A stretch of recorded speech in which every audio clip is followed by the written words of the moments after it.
All right, so now we find out whether or not I bought the MLB package.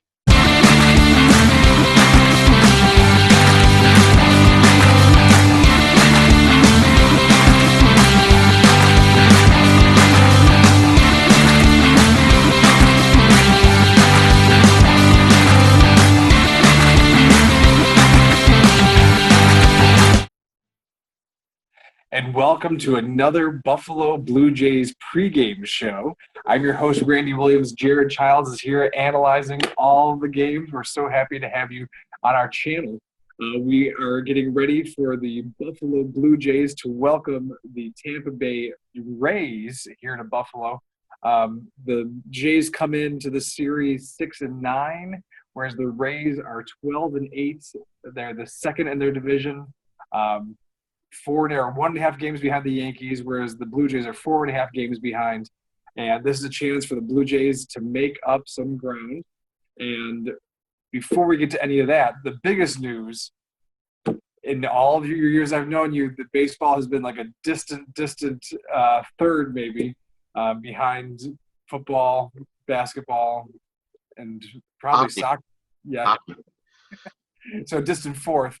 But with the chance to watch baseball here in Buffalo, did you pony up? Did you pay for the MLB pack? So here's the end. Here comes the mystery, everybody.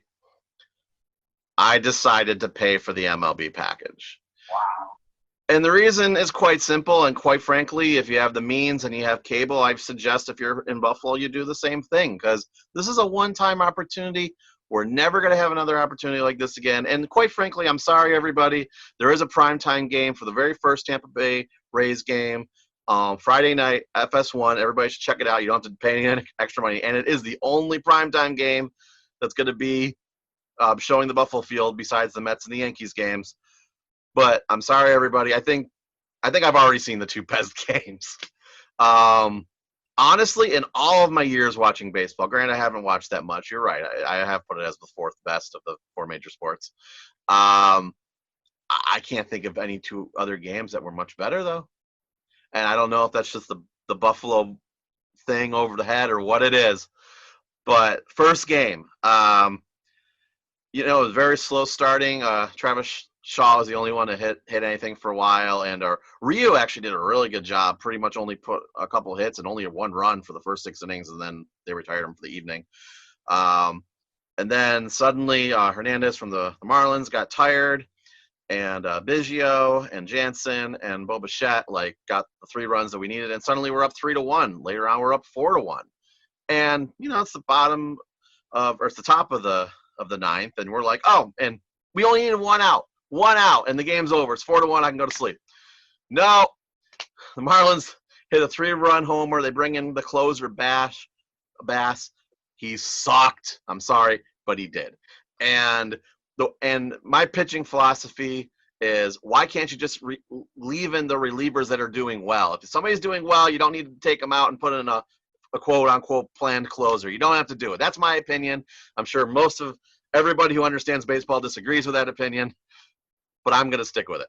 There's a bit more nuance when it comes to managing the relief pitching, but carry on. Yeah. So we get to the 10th inning, and then I don't know if you've seen the new rule with them keeping a guy on second base. That's new, and actually I didn't think I was going to like it, but I actually like it. It involves strategy. Like, the Marlins came out, they really weren't prepared for it. They just did their normal thing. The Blue Jays come out and they bunt, and they get their guy on third, so all they got to do is get the RBI, and then Shaw gets the RBI. Game over, 5-4. Pretty close to my prediction of 6-4. Second game, oh my God. At first I was going to be like, oh, I'll just say it's a blowout. Then it turns into one of the best games ever, even though it was a loss. 8-0. You think it's over. Pearson did horrible. He had like a 12 ERA by the time the game was over. And he came into the game with a 0 REA. So the pitching stats meant nothing. It was exact opposite for both these guys. And then little by little, the Blue Jays catch up. 7 home runs in the entire game, 6 innings in a row, never done in Blue Jays history. And it had nothing to do with the fact that it was a minor league field, because I'll tell you, the dimensions looked exactly the same as they do in any major league game. I didn't see any difference. except for a giant net. And the 190 in the background. Right, and the one, oh yeah, awesome seeing that. And that's what I mean. Like, just to quickly, we lost that second game. Vlad Guerrero, he pinched hit, and then they brought in somebody else to play third, and then that kind of messed up who was responsible for the bunt, and then they lose it 14-11. So after all that comeback, we lose it again in overtime. 2 overtime games started off. But yeah, that first night, that's when they did the Buffalo highlight reel. They're like, okay, let's take a look at the 1878 Buffalo Bisons, and they just kept on talking Buffalo, Buffalo, Buffalo, Buffalo, and I'm just like, yeah, they're not going to do this again. So it was $90 well spent. Maybe for the national broadcast on Friday, there'll be another Buffalo package. I hope so. I really do, because it's a unique experience, and I feel bad for people who didn't get a chance to see it, and I hope they do it again, because on the second game there was nearly not as much Buffalo references in the second one. Every once in a while, they reminded you. Sahlen's Hot Dogs is ready to move up their production for national release now that they're getting all this free advertising. Yeah. So looking at the overarching stats, Tampa Bay seems to have a bit of an advantage. They have a lower ERA, 3.90 to 4.03 for Toronto. Their batting average comes in at 240 versus 233 of Toronto's, and the runs per game is almost a full, or more than a full run, 4.74 to 3.67 game, 3.67 for Toronto. The Tampa Bay Rays are on a 5-game winning streak, which is the longest active streak in baseball right now, and they're looking to catch up to the Yankees, another division opponent of the Jays as well. So what are your feelings about the Rays coming into town? Well, I mean, aren't they due to lose? I mean, don't you think after 5 wins they're due to lose the 6th one? I mean, technically, and I've already mentioned this, but I was just thinking about it as you were talking. Think about how the Bills feel about getting primetime games at home, right? This is the closest the Blue Jays are going to come to a primetime game at home for the entire season. This is the only nationally televised game, and they know it. So I wonder if that will have any impact. I know there's no fans. I know there's no celery. But I'm thinking that just the fact that they know the whole nation can watch this without paying the extra $90 or going to a bar. Why would you do that during a pandemic? That might give them an added incentive to do well in the first game. Do I think it'll happen, Randy? No. The Rays are looking great, and I think, to be 100% honest, I hate to say it, but I think the Blue Jays will be lucky to win one of the 3. To be 100% honest, I hate to be negative, but that's where I'm going. Jumping right to picks. Hold on. We'll get there, Jared. We'll get there.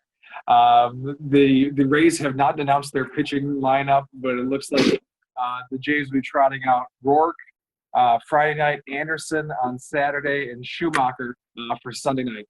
Anything you're looking forward to with any of the starting pitchers from Toronto? I mean, the little bit that I've seen of Shoemaker, I haven't seen anything that I've really liked.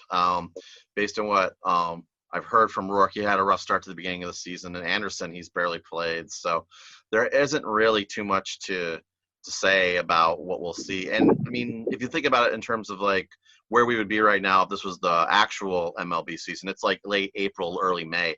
There's just not enough there yet to really take the numbers that you have and say, here's what's going to happen. And I think the first game proved that with Pearson and Ryu, like just seeing what they did versus what their numbers were. Yeah, Roark's had given up some home runs already this season, coming into a short field at a minor league park. A little concerned, especially with Tampa Bay's explosion offense and Toronto's, up until the Buffalo series, difficulty getting some offense together.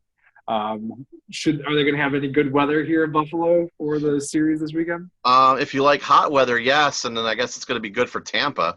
Yeah, it's going to be in the 80s all week, and pretty much no chance for rain except for maybe Sunday, and it'll cool off a little bit at 80 degrees there on Sunday. So I think it'll be nice weather all throughout, just like it was before. Oh, but you did remind me of one thing. I'm sorry. So this was something from my viewing experience I wanted to share with everybody. Especially in the first game, it was really, really windy. And that just made me think of, let's call it the Bills football stadium right now because we haven't renamed the stadium yet. like it just reminded me of the circling winds that are in the end zones, and the wind comes right off the lake. So and you could see it happening, and where the lake is, and just our known knowledge of Buffalo geography just adds that little bit of extra to, hey, this is in Buffalo. Not just its random shots of the 190 every once in a while, but just seeing the wind is a constant reminder of where they are, and I just think that's really neat. I'm super excited to watch you excited about watching baseball, Jared. That's super fun. It's going to be for a very temporary period of time, so enjoy it while you can. I am. We were making the videos. We're here. I think you did the picks last week first, so I'll go first this week. I have Roark giving up some more runs and losing 7-5 Friday. The Jays drop another Saturday night, close one 3-2, and then they pull out a victory 2-5 Sunday to avoid the sweep. Well, two things. One, you actually did go last time. Last time? Oh. And two, once again, I think if I heard you correctly, we're going with basically the exact same thing. I have the Rays winning the primetime game, unfortunately, 8-4. Then I have the Saturday game, the Rays winning again, 8-3. And then finally, Shoemaker gets it done on the final day, and the Blue Jays win the last game after the Rays pretty much decided they don't want to win anymore. And they'll win 8-5.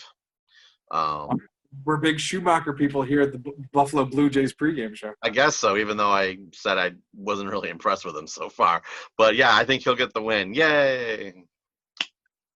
All right. We will be back to record another episode before the one-game series to make up a game, one of the games against Philadelphia next week. So we'll look forward to seeing y'all then. And until then, go Blue Jays. You missed again.